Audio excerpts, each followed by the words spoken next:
All right, so we're in. Yep. I think what we had agreed to do before we came on was that we were going to go through and do a recap of the draft. We're going to go through based on current standings. I'm going to do the teams that are in the odd, and Ray will do those in the even. So starting out with Fresh Prince, Hilaire, George, feel got good value in Hayden Hurst in the 8th round. I wonder why anyone would pick a defense before the last 2 rounds, but that's just me personally. I feel like he has a really good team. Edwards-Helaire and Josh Jacobs is kind of hard to beat that combo right out the gate. He got some good depth at wide receiver. There's a reason why he's in first place right now. Yeah. I'm going to go ahead and follow up with my review of Cut the Check. Now, Yahoo gave you a C rating, their JB, and so what I looked at was the best player that's on your roster, and I know people are going to go, wow, Ray, you're kind of crazy about this, but I think it's actually going to be Julio Jones this year. You got Michael Thomas on your roster, but I think Michael Thomas is going to get a lot of double coverage this year and a lot more attention, and I think Emmanuel Sanders is going to take a lot away from what the targets that Michael Thomas used to get. So I think your best player, best move was Julio Jones, picking him up. The surprise that I got was David Johnson. He got picked up a little bit later, looks like in the 4th round, and I thought he would have gone a little bit earlier, but that's just me. And then your bust pick for Mr. Jarwin, done for the season, I believe, already. So yeah, I was so mad when that pick happened. I was playing 2K, drafting on my phone, and it was like, that wasn't even your intentional pick either. Yeah, so obviously I would have never picked Blake Jarwin. I think he's trash. He's like his 6th option on his own team, so that he definitely would not have been on my team. And I was so glad to drop him this morning. So. But next we got Minnesota Madmen, Aaron. I see his value pick was Preston Williams. I commented during the draft that I felt like that was a very good pick. It's kind of about where he should be picked, and I feel like he's very, very undervalued as far as draft is concerned because he was leading the Dolphins in targets, yards, touchdowns before he tore his ACL, and then Devontae Parker obviously came up. And when you got people drafting Parker in the 5th and you can get Preston Williams in the 13th, I see that as an extreme value. There's not a lot of guys there's not a lot of targets share to go around as far as, I mean, you have Devontae Parker, Gesicki, and then you got Preston Williams there. I do like how he came out of the gate. He got 3 running backs, Cook, Eckler, Sanders. If Sanders' hamstring holds up, I think that Aaron's got a really solid team for the entire season. Yeah. Next, I've got looks like the Johnsons. So the Johnsons, I think the best pick that they got, I call it a safe pick for me, is Russell Wilson. Got him in the 3rd round, a bit early for a quarterback, for my opinion there, but if you got some conviction in a quarterback and somebody who's safe and smart, that's a pretty smart and safe play right there. You know what he's capable of doing. You know he's going to sling the ball, even though they've got Chris Carson in the backfield. They're not the type of team that's really going to run that ball a ton of times. So you're going to get your targets there with Russell Wilson. So I thought that was the best overall pick there. And then surprisingly, seeing Emmanuel Sanders fall to the 8th round was a bit of a shocker. Again, going back to my previous statement about Michael Thomas losing his share of targets. And I think it's going to open up Emmanuel Sanders more. You're probably going to see the same target numbers that he used to get when Peyton Manning was throwing to him. So that's where I'm sitting at this year with Emmanuel Sanders. So I wouldn't be surprised that he gets some good numbers. The bust, I'm going to say the 49ers.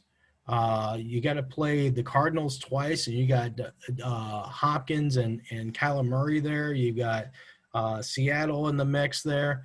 I see the 49ers defense kind of flopping a little bit this year, especially when they've lost a few players as well. So I think that's a bust one. And the fact that they picked the 49ers up in the 5th round was a bit early and premature. Oh, definitely. Obviously, you have the NFC West, very, very talented division with Arizona, the Rams, and Seattle, and having to play them twice in a 16-game season. That's a good chunk of the fantasy season, 6 out of 16 weeks. And you're looking at 1, 2, 3 point weeks unless you're getting a ton of sacks, forcing turnovers. Just remember a couple of seasons ago that the 49ers defense had, I think, 7 forced turnovers for the entire season. So, I mean, interceptions, fumbles, they're not guaranteed. So your focus in terms of defense is sacks. I'm personally as a defense streamer, I don't think it's all that important because you're going to find the defense for the season on waivers. You're never going to draft the best defense. I'll move on to Gus. As far as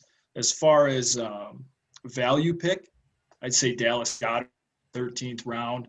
I mean, he finished in the top 10 tight ends last year, and just based on what I saw week 1, I mean, incredible value here. I feel like he may have reached Jonathan Taylor on draft day, but looking at it today, tremendous. I really like the first 2 picks of Adams and Mahomes. That's going to be a tough out, especially if Adams gets a type of target share that he saw week 1. I mean, there's not a lot in Green Bay. As soon as I can't remember his name, but he opted out. He played for Carolina last year. But Devontae Adams is the only receiver in Green Bay to be concerned about. Yep. And then obviously Mahomes just doing things that Mahomes does.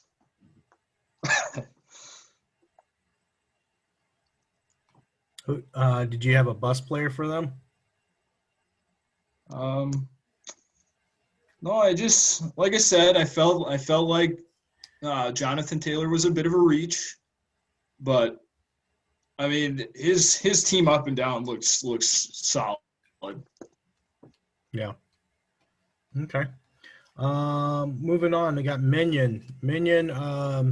Yahoo rated him with a B grade, and kind of see why. They got some pretty good depth on the team. I think their best overall player on their squad is Kyler Murray. I think Kyler brings a dynamic of, being able to run the ball. But now that you got D Hopkins there, he's got a big target, and we saw the fantasy points this week. And I don't think that number is gonna drop very much from week to week. So having Kyler Murray is going to be a big plus for him.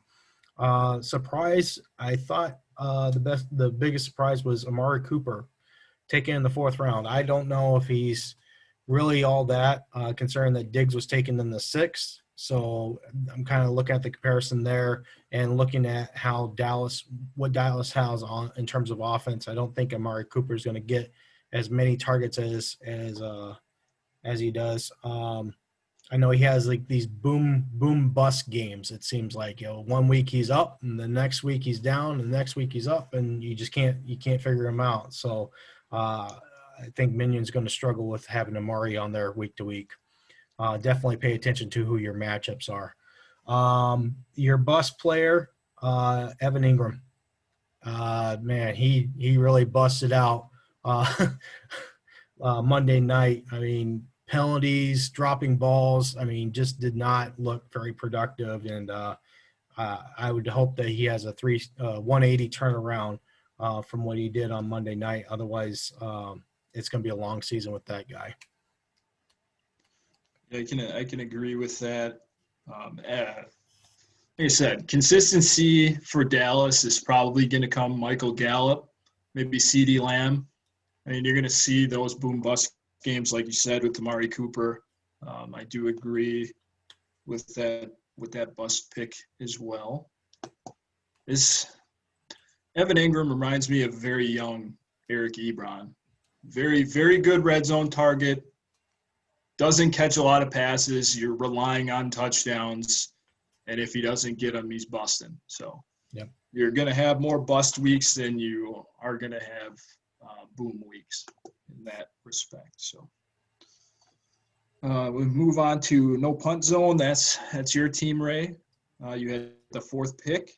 Feel like your value pick was probably Malcolm Brown in the 11th. It's nice to have a late round running back that you can start for at least the first few weeks if Cam Akers comes in and takes a little bit away. I mean, get the wins early, kind of set yourself away from the pack. If he keeps running how he ran the other night, he could be holding that job for the whole season. So you can't argue with getting a starting running back that's rushing or getting 20 touches and 80-plus yards and a couple touchdowns in the game. That's huge. I do feel like there was a little bit of reach on Fournette, given the uncertainty with Tampa Bay. And Joe Burrow is basically your only quarterback. I think you draft him in the 8th round. I mean, the first half of your draft is really good. There's definitely a lot of lottery tickets in the second half. Yeah. And that's kind of what you go for. You fill out the front half, and then you extend in the second half and hope it works out. Yeah. So that's my hope for you, is that it works out. I mean, it did with Malcolm Brown, like I said. Let me move on to the next one. Let's see here. We got Jumping Jacks. They got an A- grade on Yahoo, and I can certainly agree with that. Their best pick is Christian McCaffrey. They did have the number 1 overall pick, and you can't go wrong with that pick. That's your best pick, safe pick, and that's what everybody else is doing. So, and Christian McCaffrey definitely proved why you draft him at number 1 this week as it was. So, good solid numbers there. Continue to see that production. The only thing that you can only hope for him is that he doesn't have an injury.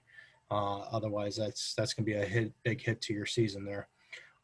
Surprise pick, and this isn't a negative, but Diggs in the 6th. Like I said, Amari Cooper got picked before Diggs, and I think Diggs is a little bit better receiver and better suited for the team as well. That's one thing that people kind of forget to look at, is when players move from one team to another, how does that flow? What's their target opportunities going to look like, and things that sort.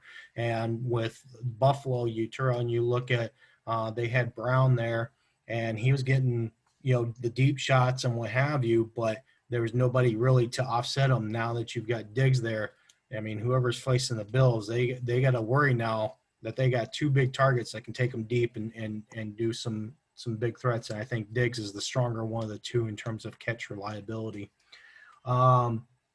Bust. I'm going to say the bust player on this team is Le'Veon Bell. Bad situation there with the Jets. Jets don't look like they're going anywhere. You turn around, you look at their quarterback, the receivers. I mean, they get some wild games every now and then where they're hitting big on fantasy points, but you got to look at who the matchups are, who they're playing. and Le'Veon Bell just does not seem to me like he's going to get a lot of production. He's probably going to have the same result as he did last year in terms of not a lot of rushing yards. He's going to get some dink and dunk passes, but defenses are going to expect that. They're looking at Le'Veon Bell as a true threat in that team. They're going to hone in on him more than anybody else. So I think Jumping Jacks is going to struggle with Le'Veon Bell week to week. I definitely agree with that. As far as Le'Veon Bell is concerned, Adam Gase, for some reason, hates him. He's just placed on IR.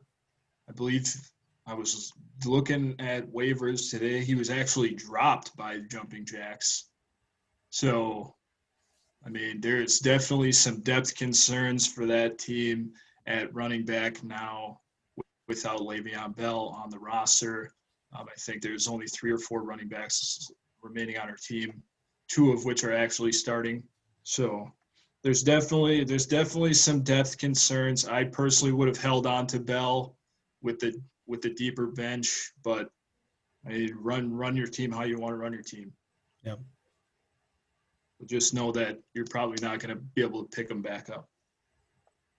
Next team, Thielen, I believe Oliver. He had 6th pick, value pick Cam. Easily. Cam in the 11th. Give me Cam in the 11th all day long. I will start him after what I saw on Sunday for the rest of the season, not even think twice about it. There was definitely a reach for A.J. Green in the 7th round. I'm just not a believer in A.J. Green. We hadn't seen him play for almost 2 years, and I mean, you're really hoping for wide receiver 1 production in that pick. But there's been so much change to Cincinnati's offense since he was healthy last. I mean, Tyler Boyd came on last year. John Ross came on last year. Obviously, you're giving the rock to Joe Mixon plenty. Rookie quarterback that's going to make a ton of mistakes. Also, I feel like Dobbins was a reach in the 6th, I believe he was drafted. There's definitely some concern there with Lamar Jackson running, as well as Mark Ingram's there, and he's been entrenched as the kind of workhorse. And then you never know how Harbaugh is going to run his offense. The snap counts were relatively even for this week as far as the running backs were concerned, but Dobbins definitely gained some favor, scoring 2 touchdowns. Can't argue with the results, but I still think there was a reach on draft day. Moving on to Cheddarheads. They got a B grade on Yahoo. Best player on their roster, I think Aaron Jones. They picked him up in the 2nd round. Looking at how Green Bay moved along against the Vikings, definitely looks like they have some mighty opportunities there with Aaron Jones. And we know he can catch the ball. We know he can run the ball. And Packers seem to have a little bit of balance in their running scheme now versus what they had a couple of years ago between Jones and Williams. So and then they got this new rookie who he runs like a Mack truck, so they can flex him in. But I don't think they're going to have him take over Aaron Jones' job anytime soon. So I think that's a solid pick there. The surprise pick, round 7, Jarvis Landry. I think Jarvis is gonna have a good year when Baker Mayfield has a good year. That's about it. If Baker Mayfield's not making them throws to him, then he's not gonna do well game to game. But I do know he's more reliable than Odell at this point. So you probably got the safer bet in that one. And the bust pick, Eric Ebron. We kind of did the comparison with Ingram. I think Ebron's in the same boat. Granted, he's with Pittsburgh, and he's got Big Ben there. I think they're going to use him more of a blocking scheme and then kind of dump him out, and he's going to have his few targets. And When he gets hot, he gets hot. But when he's cold, he is ice cold. So you're going to have some struggles there from the season. Definitely look at the matchups there. Yeah, I can't disagree with those choices. We move on to Skull to the Bowl. It's Brandon, value pick. Will Fuller in the 7th. If you're going to get double-digit targets on a weekly basis from a guy who used to run for 50-yard touchdowns all the time, can't argue with that. Also, Mike Williams in the 13th, got plenty of targets. There's a lot of injury concern there, but it seems like Tyrod's willing to throw the ball deep and throw the ball to him often. I believe he got more targets than Keenan Allen in that game on Sunday. We feel like looking at as far as reach on draft day, Kareem Hunt, it doesn't look that way anymore. He's getting more touches than Chubb, who was drafted in the 1st. So I can't really argue about that now. As far as picks, I think were wasted. Maybe Daniel Jones, maybe Keyshawn Vaughn, who was buried deep in the running back room for Tampa Bay behind McCoy, Fournette, and Ronald Jones. Definitely has some good backup picks of Phillip Lindsay, Latavius Murray, Troy Pollard, all potential league winners if Melvin Gordon, Alvin Kamara, or Ezekiel Elliott get hurt. You can definitely step in and produce RB1 numbers. I do not have much concern with his bench picks there. All right, we're going to wrap it up here with the last person here. We got daring bench warmers.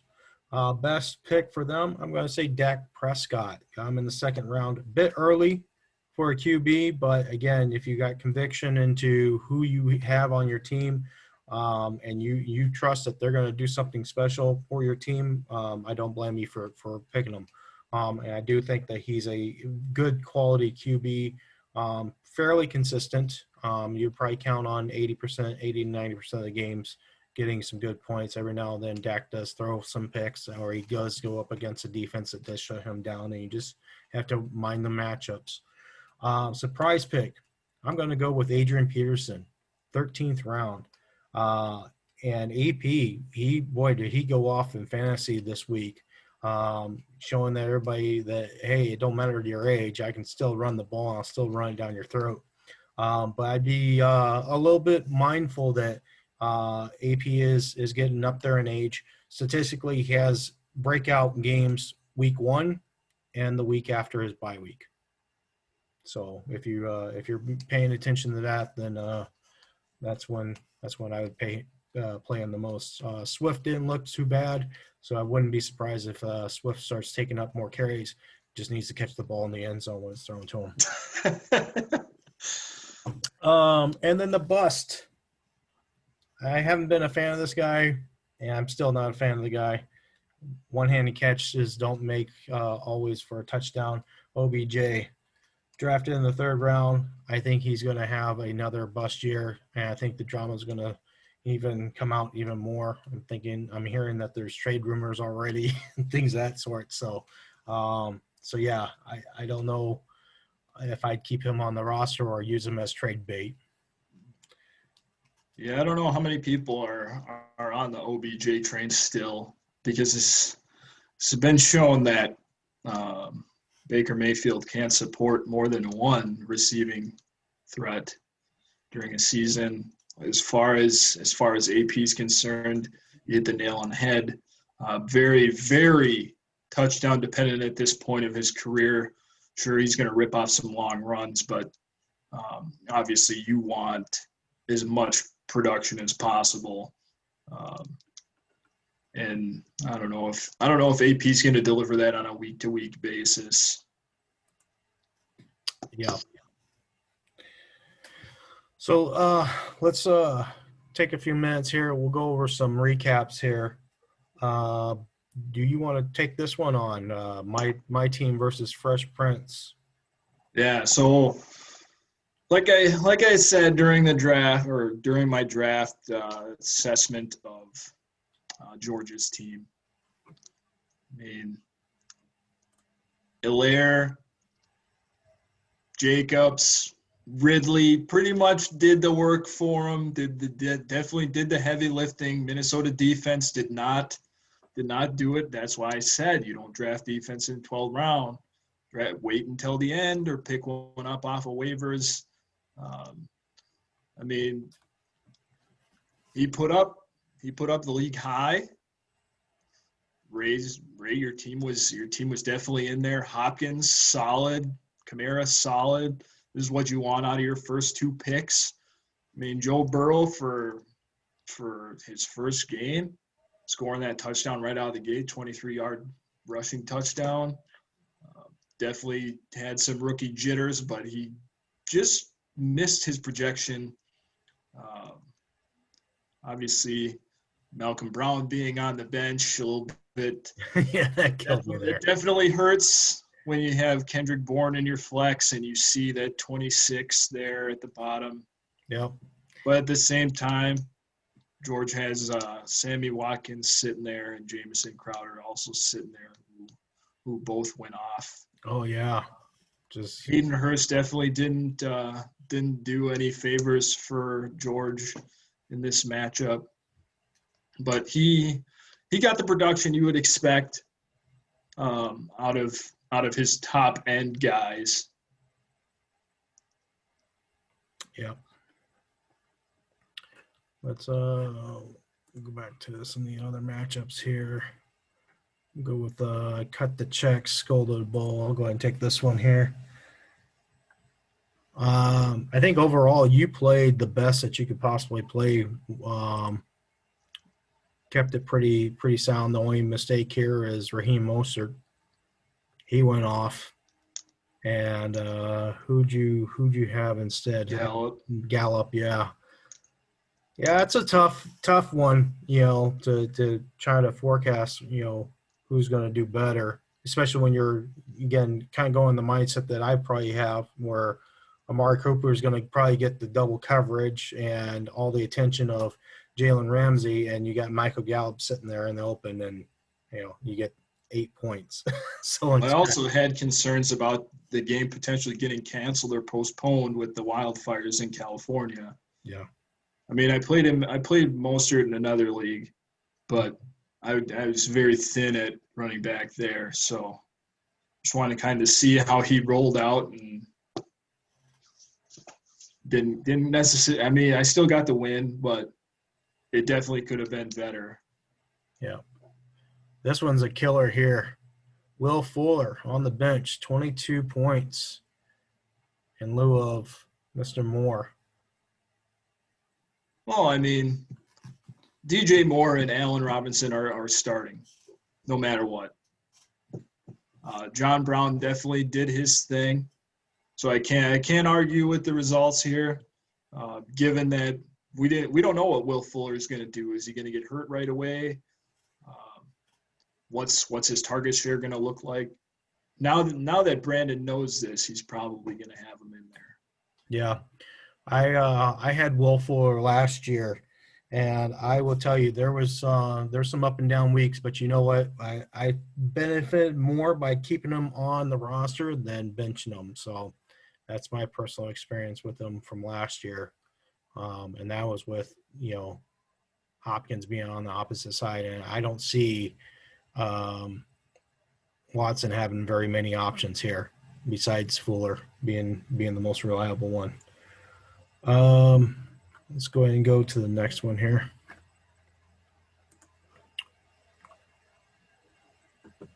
Which one do you want to take on there? You just go to the next one, the Green Bay Cheddar Heads. Okay. You got Nick and Gus. Like Nick fell well short of projection. Definitely was not pleased with Watson's kind of weak start on Thursday night. I mean, you got Zeke, you got Aaron Jones outperform having Ebron in that tight end spot, that's tough. I mean, he was ranked as tight end 20. Although I'm sure there's better options out there. I'm Yeah. sure there's still better options on the waiver wire right now. I don't know. I don't know. I picked up a Logan Thomas earlier today. He's probably the best option out there. James Conner getting hurt in the first quarter, never good. Always risky with him though. But I mean, he went against Devontae Adams, who had the league high points, 14 receptions, 2 touchdowns, 156 yards. Like, you just kind of throw your hands up and say, like, what am I supposed to do here? He went up against a negative scoring defense. DK Metcalf did well. I mean, the rest of the team just looks average. I mean, if you have Devontae Adams scoring his projection, this is a heck of a lot closer matchup. Yeah. So I'm not overly impressed with either team here. You definitely had that blow up week from Devontae Adams, and you're going to see that again next week. I mean, yeah, for him, you got Goddard on the bench. There could have had a little bit more. I think Nick just kind of has a lot of show me guys on the bench. Alan Lazard, MVS, those are kind of show me guys, and I will say that Marquez Valdes-Scantling showed that he will drop a lot of passes too. So, wide open too. I mean, he should have had at least 2 touchdowns in that game. Yeah. But he's gonna have to change his flex this week. James Conner is probably gonna be out. So. Yeah. Let's see here. We'll take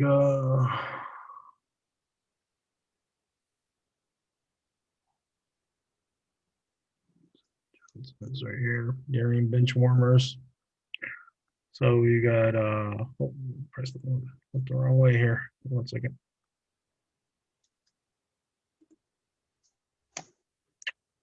So Darian benchwarmers, I think they went by their name and left a lot of points on the board here. I mean, you're talking almost 90 points here. Oh dear. That they left.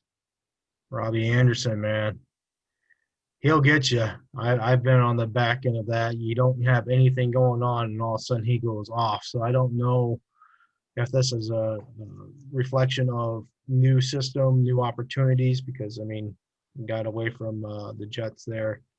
But then you've got this right here where you're expecting big returns off of Odell Beckham, your 3rd-round pick, and it gives you 5 measly points. So it's I'm not going to argue with this starting lineup as far as wide receiver is concerned. Yep. And the miss out on Robbie Anderson, I believe, is like 70 or 65 or 70-yard touchdown. So you take that away. He's got 5 catches for 40 yards. So you're kind of looking at the same deal. Definitely Devontae Parker. There's risks there with the bulky hamstring. So Robbie Anderson might be in there this week. I mean, this is one of those I wish I would have started somebody else type of weeks. Yeah. But it's week 1.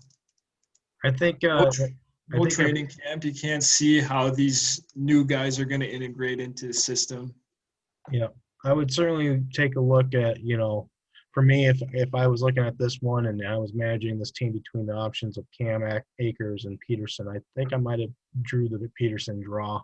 You don't go after Peterson and add him to your roster and not expect that he's going to run the first game. Granted, it's against the Bears. But Cam Akers, there's nothing to me that suggested that he was going to be a starting back this week. So that would have been my only move differently. This Robbie Anderson one, yeah, there's no way you would have projected that one. Let's look on the other side of the fence here. Well, this team looks pretty by the book. I think the only one here is the unpredicted better performance by Hawk over Kittle, and obviously that's because Kittle got dinged up during the game. But beyond that, I mean, in New Orleans outperforming San Francisco. That again goes back to what I said about defense. San Francisco was the best performing defense last year. You draft them early, and they don't perform for you week one, and you get some waiver defense like the Saints that outperforms your starting defense, and that's kind of like a man. What could I have gotten instead of taking this defense early, kind of thing. I mean, you still get yourself 40-point wins, so you can't argue with the outcome. Yep. Real quickly, I just noticed this here, and I saw it the other day. I got the COVID declaration here. I believe he's on COVID IR, right? Yeah, we don't have any IR slots in this one. We just did the extended bench. Gotcha. Okay. Let's see here.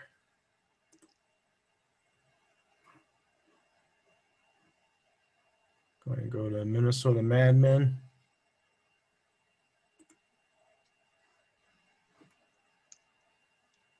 Jumping Jacks. Yeah, this was another one of those extreme matchups. I was actually watching this one throughout the day because Aaron was projected like 160 at one point. I'm like, am I going to get the high week, or is he going to get the high week? I mean, both teams stacked on paper. You got Josh Allen go ham. You got Woods going, doing things that you expect. Like when you draft 3 running backs early, and you have Robert Woods as your wide receiver 1, you feel good about that. Yeah. Marquise Brown, Dalvin Cook, Mark Andrews, all scoring over 20 points. Mingoskowski, I'd drop him. I'm not having my kicker miss 3 kicks and an extra point. Drop the kicker. But at least he won them the game. So in real life, he did what he's supposed to do. Going up against Lamar Jackson, McCaffrey is never easy. Strong performance across the board, double-digit production out of everybody except Le'Veon Bell, who got hurt early, didn't play at all in the second half. Now on IR, like I said. Now on waivers, like I said. And then Indy D, it was a good matchup. Minshew showed a lot more than we expected. We definitely thought that Jacksonville was tanking this season, and for them to defend the house and get the win over Indy was extremely impressive. As far as bench, you can't be upset with any of the results here. I mean, Rodgers, we weren't sure if he was washed or what, but now we know, no crowd noise. This man's going to work. Get him some surgical gloves. Get him the coat, because he's tearing him up. Yeah. Nyheim Hines, great situation for him. Could be just like Austin Eckler and Melvin Gordon last year with him and Jonathan Taylor for the rest of the season. I definitely would have played James White over him. Miles Sanders being out, that was just kind of a we'll put James White in there. So he's definitely got some good depth. And then obviously something you had alluded to in another conversation with me is Anthony Miller potentially having a better role moving forward if the Bears do decide to move on from Allen Robinson. Well, there's some controversy there with the Bears Their GM is just an idiot, in my opinion. Wants to pay everybody except his best guys. So I digress. This was a good matchup to watch. I do have some concerns for Stephanie's team. Very, very limited running back depth. Matt Breida, Boston Scott, Christian McCaffrey. Is there any other running backs on this team? Does she have one in the flex? Nope. Nope. Christian McCaffrey, Boston Scott, and Matt Breida. Good luck. Yep. I might be reaching out to see if this guy's available for trade. If you want some running backs, hit up me or Aaron. Aaron's got them. Aaron's got him, yeah. Aaron's got the juice. So we might have to give up something. I'm assuming that Stephanie's relatively new to fantasy. Yeah. Just based on roster construction, she has 2 kickers and 2 defenses. That's typically not how most people carry their team. I mean, like I said during the draft, it's your team, do what you want. But there are definitely better position, or your roster is better suited to carry different players and kind of have that wide receiver, running back depth, so that way you can make trades that will benefit your team. I believe you can probably get rid of one of these wide receivers, maybe a Diggs, and you can get yourself an RB2. Obviously, Diggs is in a good position with a cannon-armed quarterback. I'm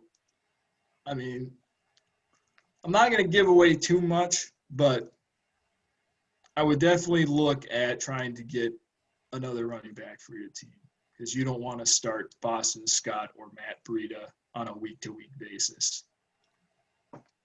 Yep. All right, and we'll go into the final matchup here. Thielen myself against Minion Squad.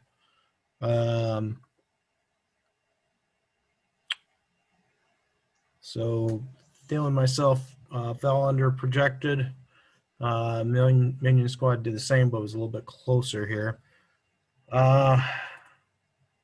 Boy, that hurts. No points from your defense whatsoever. Normally you don't want to bank on that stuff, but some points is better than none. Also, Melvin Ingram. I will say that I've been kind of listening to quite a few draft pundits, and Melvin Ingram might be on the downturn, especially with Dobbins right in the shadows there. So he needs to actually perform better to probably keep his starting job, and this doesn't help. And this is a smart play here. You've got both players, so as soon as they make that change, you're already ready to go. Cam Newton likes to use his legs. Got 2 scores there. Obviously, you've got another running quarterback in Carson Wentz, so this is probably one of those situations where you're going week to week, going which one's got the better matchup. And I can understand if you're going Carson Wentz over Washington. Washington was horrible last year, and then here they are. They're stuffing Wentz's team, and you got Cam that's running all over Miami. So, otherwise, I think the other things that was kind of out there. Yeah, this is kind of unusual, seeing Keenan Allen that low in numbers. Usually count for him for 10, 12 points minimum, seeing only 7. But you have to, look at who's the QB there as well. Go on the flip side of the fence here. Like I said, Kyler Murray, he's going to put up big numbers with his legs and his arm. Juju, reliable there. And then here we go.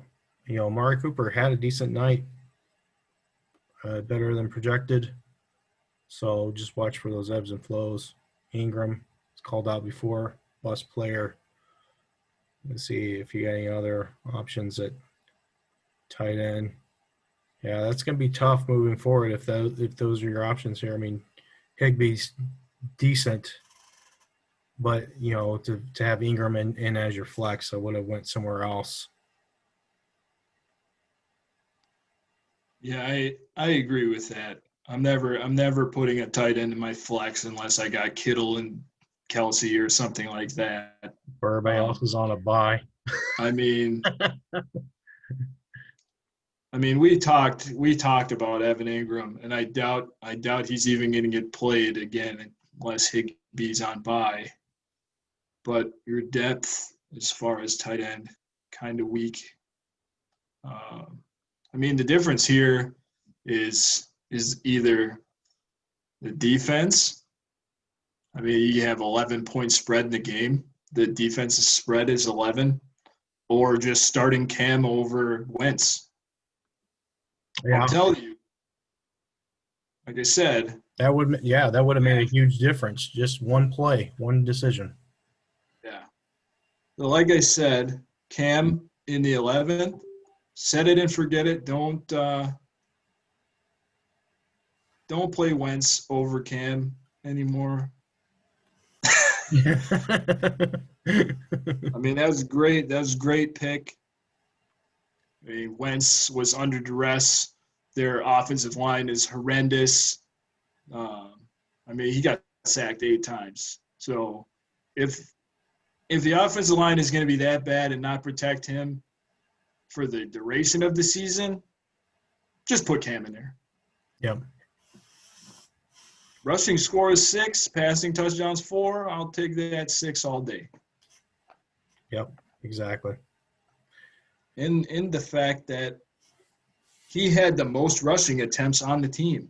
He's a better runner than Sony Michel. He's a better runner than James White and Damian Harris. We don't know what he's going to do yet, so keep Cam in there. Just set it, forget it, and get your 20 points.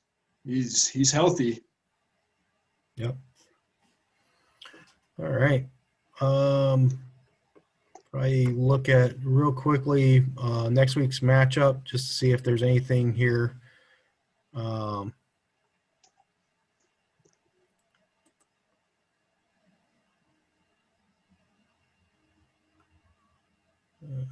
see here. Oh, I'm already on week 2. Damn it.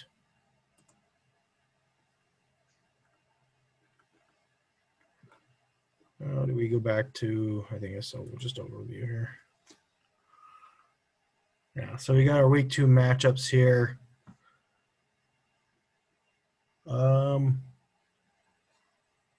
Well, that's close between myself and Jumping Jacks. You're talking about a less than a point difference right now, sitting in projections. And obviously, that kind of comes down to who you play and can be who you got in there right now. So, the same thing with your game, Cut the Check versus Cheddarheads. It looks pretty close there.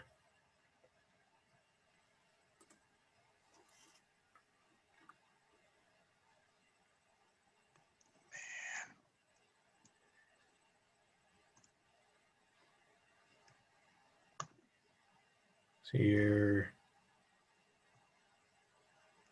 got anybody that you're thinking that can make a move? I see Pert Mostert in there. Yeah, it's tough because I had Michael Thomas out with the high ankle sprain, so I kind of got to navigate that. Yeah. Obviously, like I said earlier, picked up Logan Thomas for tight end depth. Picked up Benny Snell to see if he'll start Sunday. Spent 15 waiver dollars on him. And I don't think that was a poor choice, given that Connor's hurt already.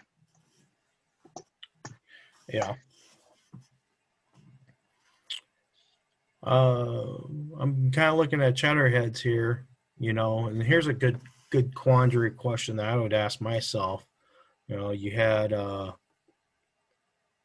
you've got Goff against Philly.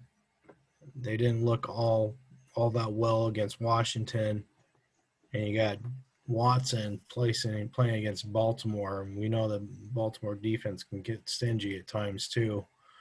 And you're looking at how Houston did against the Chiefs. They kind of seemed slightly one-dimensional, with very few options that they are able to execute passes to. So you stick with D Watson, and or do you take a risk and go with Goff based upon the matchup? Nope. No, you stick with Nope. Keep Watson it. out there? Oh, yeah. Okay. Yeah. I would love for you to play Jared Goff. Just me.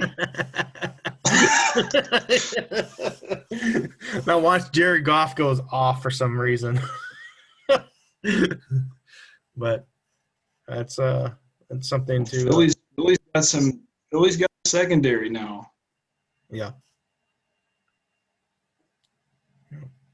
So that's a good It's looking gonna be a matchup close there. Yeah, that's definitely gonna be a good matchup there. It'll be interesting to watch that one. So all right. Well, I think we've been going at this for a while there. And like I said, we want to try to do this week to week or what have you. I know we spent a little bit more time this week because we ended up having to recap the draft. But next week we'll do a little bit more recap of last week's matchups this week's matchups, and then maybe kind of go into a deeper dive, maybe even looking into the waiver wire and seeing what moves people are making, things of that sort. So hopefully everybody who is in the league here reviews this and sees it and gives us some feedback. What you think? Do you like this review, or if not, wasted your time, whatever. Definitely would be interested to know. And if you have any other suggestions as to what you think we should bring up, feel free to bring those topics up. May even ask one of you guys to come on and give us some insight as to some of the decisions, because right now it's two guys speculating why people do what they do, in their fantasy football league. So, John, you got any closing comments or anything? Yeah, let's get more people on here. I want to try and I don't know a lot of the people in the league. I want to get at least one other person on with us every week. So comment on the group deal on Yahoo. Tell us when you want to be on, and we'll let you know. It'll be about 9:00 every Wednesday. Yeah, I want to hear where other people are coming from as far as what their experience is in fantasy football. Are you new? What advice can you give people that maybe new? What's your strategy? Things like that. I just like to talk about fantasy football. It's very I'm very numbers oriented, stats. So this is fun to me. Yeah. But I think having it be as interactive as possible. I know this is a $25 league, but we want everybody to feel like you're a part of the league and make trades, talk to people. Let us know what you're thinking. If somebody sends you a trade offer, counter. Have the conversation. Don't just decline and kind of walk away. I mean, there's a lot of bad trades that are sent out. Try and even it up. Try and figure out what works for both sides. I don't see a lot of trades in the leagues I'm in, and what I do is somebody trying to exploit somebody else. I saw it in a league last night. I called it out. I did not like that, but there are no vetoes. Okay, When Yeah. you accept a trade, it's final. Take that. That's just the way it is. But again, this is supposed to be a fun experience. Don't exploit people that are new. Um, if you know somebody doesn't have a lot of experience, try to help them out. Yep. I think it's a beneficial experience for both sides, just like the trades. So let's keep this fun. Let's get back to it next week. This was definitely a good first experience, and we hope to keep making it better on a week-to-week basis. Absolutely. Well, guys, I think we're going to go ahead and wrap it up here. Thanks again for watching if you're watching, and again, provide any feedback. Until next time, we'll see you next week. Thanks. Bye.